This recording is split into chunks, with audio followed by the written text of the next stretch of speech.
있어야 인생이 즐겁다. 안녕하세요. 팔팔한 인생 진행을 맡은 박양지입니다.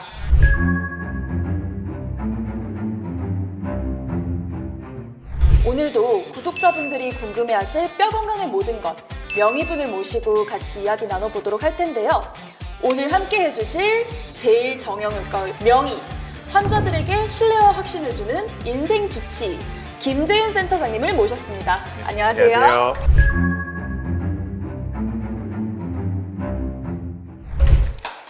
센터장님, 오늘의 주제는 뭔가요? 혹시 명절 증후군이라고 들어보셨나요? 많이 들어봤죠. 명절만 되면은 이유 없이 좀 아프거나 뭔가 스트레스 받거나 그런 거 아닌가요? 이제 정신적으로 이제 스트레스로 인해서 뭐 두통이나 우울감 뭐 이런 거를 주로 호소하시는데 사실 이제 정형외과적으로도 문제가 있는 경우가 좀 있습니다. 아, 정말요? 근데 아무래도 이제 명절이 되시면은 무리를 하시죠. 뭐 그쵸. 청소도 해야 되고 네. 집도 장만하셔야 되고 일을 많이 하시게 되면 네. 그로 인해서 이제 과사용으로 인해서 뭐 기존의 질병이 더 악화되는 경우도 있고 아니면 이제 새롭게 뭐 병이 생겨서 이제 명절 이후에 병원을 방문하시는 분들이 꽤 있습니다. 아, 그렇군요. 명절의 대표적인 단골 질환이군요. 과연 어떤 질환들이 있을지 궁금한데요. 명절 대표 질환, 그 첫 번째는 뭔가요? 첫 번째는 이제 손목 터널 증후군이라는 병입니다. 아, 혹시 들어보셨어요? 네, 그럼요. 저희 동생이 노트북을 굉장히 많이 사용하는 편이어서 어린 나이에 네, 20대인데 힘들게도 어. 그렇게 알게 되었는데 근데 이름에 터널이라는 글자가 들어가 있어서 저는 그게 좀 궁금하더라고요. 그러니까 터널 이제 의학 용어인데 이제 카팔 터널이라고 하거든요. 네. 이제 손목에 있는 해부학적 명칭을 이제 우리나라 말로 번역을 해서 조금 어색한 느낌은 있는데 그 이제 우리 손목 앞쪽에 네. 이제 힘줄, 손가락을 구부리는 힘줄, 그다음에 신경이 지나가는 통로가 있거든요. 네. 그 뒤쪽으로는 이제 손목 뼈들이 이렇게 오목하게 배열이 돼 있고 그 위로는 이제 인대가 덮고 있어요. 네. 그래서 마치 모양이 터널처럼 생겼다 그래서 이제 손목 터널이라고 하는데 네네. 이 터널 안쪽으로 지나가는 신경이 눌려서 증상을 나타내는 경우를 이제 손목 터널 증후군 이런 병으로 이제 저희가 명명을 합니다. 아, 그렇군요. 네. 저 근데 왠지 이 질환 누가 많이 걸리는지 알 것 같아요. 그 음식 장만하고 명절 때 설거지 엄청 많이 맞아요. 하시는 네. 어머님들 그리고 주부님들이 굉장히 많이 걸리실 것 같은데 맞죠? 네, 맞습니다. 이 손목 터널 증후군은 일단 손목 많이 쓰시는 분들이 생기는 병이거든요. 쓰게 되면 이제 힘줄에 염증이 생기고 힘줄이 붓거든요. 그리고 아까 말씀드린 그 덮고 있는 인대가 두꺼워져서 네. 신경이 눌리게 돼서 나타나는 증상들입니다.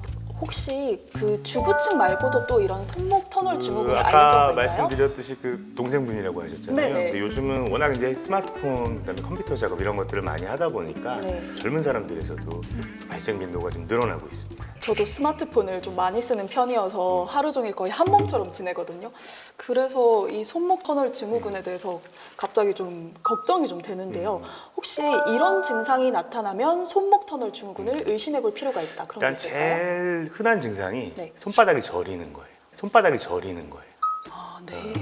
아까 말씀드렸듯이 이제 그 터널 안쪽으로 네. 이제 정중신경이라는 신경이 지나가는데 네. 그 신경이 이제 손바닥의 감각을 담당합니다. 그래서 이 손바닥을 펴보면 네 번째 손가락 기준으로 절반을 갈라서 이 손바닥 이 엄지 쪽으로 이쪽의 감각을 담당하거든요. 그래서 제일 흔한 증상이 이제 저리는 증상이에요. 뭐 감각 이상을 호소하시는 분들도 있고 또 신경이 어느 이상 눌리면 근력도 약해지거든요. 그래서 주로 엄지손가락, 그 엄지손가락을 움직이는 근육이 요 무지구라고 하거든요. 네. 이렇게 볼록 나와 있는 요 근육들이 위축이 되고 손가락 힘이 약해지는 경우도 있습니다. 저도 손저림이 없지는 않거든요. 근데 그냥 그게 무리를 해서 일시적으로 생기는 현상이라고 생각을 했었는데요. 그런 경우도 많죠. 그런데 이게 지속적으로 이제 반복이 된다면 그렇죠. 손목 터널 증후군을 의심을 이제 해봐야겠네요. 일반적으로 뭐 손을 많이 써서 잠깐 저리는 그런 느낌이 아니고 네. 지속적으로 손바닥 저림을 대부분 호소하시고요. 그래서 이제 자가로 네. 테스트해 볼 수 있는 방법이 있는데 네, 뭔가요? 이제 이 손목을 구부리게 되면은 네. 이 터널 안쪽에 네. 이게 압박으로 인해서 압력이 좀 올라가거든요. 네. 이제 정상적인 분들은 이렇게 구부리고 계셔도 별 이상이 없는데 네. 이제 터널 증후군이 있는 분들은 네. 구부리는 자세로 인해서 이 저림 증상이 유발이 돼요. 그래서 보통 어떻게 말씀드리냐면은 손목을 90도로 꺾어 네. 양쪽 손등을 이렇게 맞대 보면은 네. 이 압력이 올라가게 되거든요. 네. 근데 잠깐은 괜찮죠. 네. 한 30초 정도 유지를 하고 계시면 네. 이 손저림이 유발되시는 분들이 있어요. 지금 한번 해봐도 될까요? 한번 해보세요. 네. 그렇게 되면은 이 신경이 어느 이상 눌렸던 분들이 이렇게 압력을 올리게 되면은 이제 손저림이 심해지거든요. 처음에는 저는 아무렇지 않았거든요. 근데 왼쪽보다는 오른쪽이 손바닥 살짝, 쪽이 좀 저린 느낌이 네, 있으세요? 좀 그런 느낌이 있는데 뭐 이러면 문제가 있는 걸까요? 뭐 무조건 다 100% 손목 터널 증후군이 있다고 볼 수는 없는데 네. 이제 물론 이제 이렇게 유발 검사를 해봐서 네. 감각이 이상이 나타나시는 분들은 네. 이제 저희가 정밀 검사를 진행을 하죠. 그래서 병원에 내원하시게 되면 초음파나 네. 뭐 신경 검사 등을 통해서 이제 확진을 하고 네. 거기에 맞춰서 치료를 해드립니다. 자가 진단법을 먼저 해보고 내원을 하는 것이 예. 방법이겠네요. 네. 네, 다음으로는 명절 단골 질환 두 번째에 대해서 알아보도록 하겠습니다. 무엇인가요, 센터장님? 뭐 흔한 질환이긴 한데 이제 허리 디스크에 대해서 말씀을 좀 드려보려고요. 네, 뭐 음식을 만드신다던가 아니면 청소를 한다던가 이제 허리를 과도하게 많이 구부리시고 네, 뭐 순간적으로 힘도 주셔야 되고 또 바닥에 앉아서 작업들을 많이 하시잖아요. 네.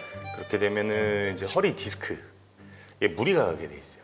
그래서 이제 그런 일들을 무리하시고 나서 이제 허리 통증이나 다리로 가는 신경 증상을 호소하셔서 이제 병원을 내원하시는 경우가 꽤 있습니다. 아, 그래서 그런지 제 주변에도 친척분들이나 어르신들을 보면 네. 허리 디스크 판정을 받기 전에 다리 저림이 심해서 정형외과에 갔는데 디스크 판정을 받았다 그렇죠. 이렇게 하시더라고요. 사실 허리 통증이 대부분은 동반이 되지만 네. 다리 증상만 오시는 분들도 있거든요. 이제 네. 그런 분들은 이제 허리라는 생각을 못 하고 뭐 무릎이라든가 하지 쪽 검사나 치료를 진행하시다가 이제 늦게 네. 발견이 되는 경우도 간혹 있습니다. 그렇다면 혹시 손목 터널 증후군처럼 네. 허리 디스크도 자가 진단법이 있을까요? 물론 이제 허리 디스크가 있어야만 꼭 허리가 아픈 건 아니에요. 뭐 일반적으로 근육통 같은 경우 이제 흔히도 오거든요. 네. 건강한 사람들도. 근데 이제 그런 경우라 그러면은 통증이 대부분 수일 내에 좋아지시거든요. 좀 쉬고 안정하고 뭐 가볍게 뭐 물리치료나 약물치료 이런 걸 하면 좋아지는데 통증이 너무 오래 가시는 경우가 있어요. 네. 이제 그런 경우 이제 디스크 질환을 의심해 볼 수 있고 사실 제일 중요한 증상은 다리 증상입니다. 예, 허리 통증도 동반이 될 수 있지만 이제 디스크라는 병은 이제 신경이 눌리는 병이기 때문에 네. 다리 뭐 저림이라든가 뭐 통증, 뭐 감각 이상, 뭐 근력마비 이런 것들을 호소하시면은 네. 그때는 반드시 병원을 방문하셔서 검사를 해보셔야 됩니다. 그렇다면 다리 저림도 있고 허리 통증도 있어서 내원을 했었는데 네. 그러면 허리 디스크라고 판정을 받았을 경우에 어떤 치료법을 받게 뭐 되나요? 디스크가 있다고 뭐 다 수술을 하는 경우는 거의 드물고요. 아, 그래요? 대부분은 이제 경미한 경우는 기본적인 뭐 보존적 치료들이 많거든요. 네. 가장 먼저 해볼 수 있는 거는 뭐 먹는 약, 물리치료, 재활치료 이런 것들을 해보고요. 네. 그래도 좀 반응이 떨어지신다 그러면은 이제 신경 주변의 염증을 줄여주는 뭐 신경 차단술, 아, 조금 더 나아가서 뭐 신경 성형술 네. 이런 거를 통해서 대부분은 증상이 호전이 됩니다. 근데 이제 디스크 크기가 워낙 커서 신경이 너무 많이 눌리거나 네. 아니면 처음부터 이 통증이 아니고 마비가 오시는 분들이 아, 그런 경우도 있나요? 이제 신경이라는 게 감각신경, 운동신경이 있는데 이제 감각신경이 눌려서는 이제 통증을 주로 호소하시지만 네. 운동신경이 눌리면은 이제 마비가 다리 근력이 빠지거든요. 네. 그렇게 되면은 이제 어느 시기 이상 치료 시기를 놓쳐버리면 네. 그 마비가 회복이 안 됩니다. 이제 그런 경우에 한해서 저희가 이제 수술을 수술적인 진행할 수 치료를 있겠네요. 진행을 하죠. 네, 알겠습니다.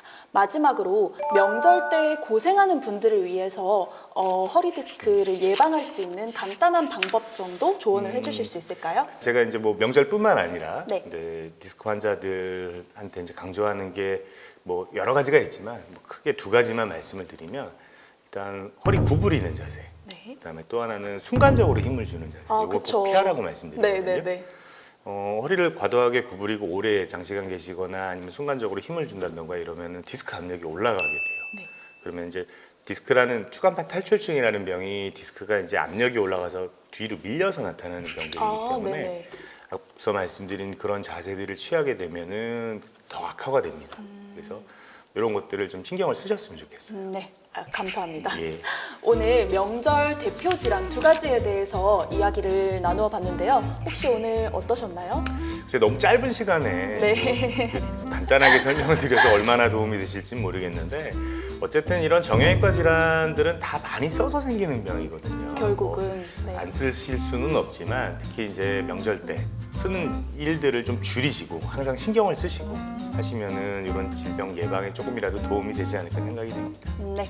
혹시 다음 시간에는 어떤 걸 알려주실 예정인가요? 다음 시간에는 이제 척추관 협착증, 디스크와 더불어서 이제 가장 빈도가 많은 네. 협착증에 대해서 다시 한번 설명을 드려보도록 하겠습니다. 네, 알겠습니다. 그러면 오늘은 여기까지 하고 오늘 내용 도움이 되셨다면 구독과 좋아요 부탁드릴게요.